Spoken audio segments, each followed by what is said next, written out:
पशुपतीनाथ की जय. रिसेंटली मी नेपाळला जाऊन आले. आम्ही तिकडे एक डिश खाल्ली, त्याचं नाव होतं थकाली नेपाली थाली. तर त्या थालीमध्ये काय काय असतं ती मी आज घरी क्रिएट केलेली आहे. ती तिकडे आम्हाला खूपच आवडली, तर ते तुम्हाला एकदा दाखवते. हा भात आहे. हा शक्यतो तिकडे बासमती किंवा अजून वेगळा वापरतात. हा भात, त्याच्याबरोबर ही अशी एक भाजी येते, बटाटा टोमॅटो आणि मोठा फ्लॉवर असतो. आज माझ्याकडे फ्लॉवर अवेलेबल नव्हता तर मी अशी केलेली आहे.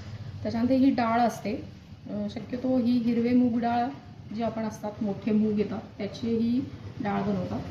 नंतर त्याच्यावर चिप्स वगैरे असे काहीतरी देतात किंवा पापड देतात, सॅलड असतं. नंतर हे साग म्हणून एक प्रकार आहे, तर हा साग खूपच टेस्टी होता, त्याच्यामुळे हा मी घरी रिक्रिएट केलेला आहे.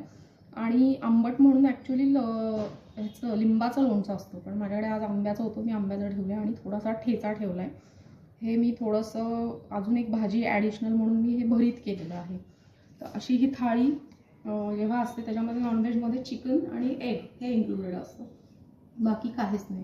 पण ही इतकी सुंदर आणि इतकी चविष्ट असते, त्याची बनवण्याची पद्धतही वेगळी आहे, त्यांचे मसालेही वेगळे. ते थोडेसे मी ॲड करून असे टाकलेले आहेत आणि त्याचा सगळा स्वाद हा पूर्णतः नेपाळी आलेला आहे. तर ही थाळी तुमच्याबरोबर आज शेअर करायची होती म्हणून हा व्हिडिओ केला. थँक्यू.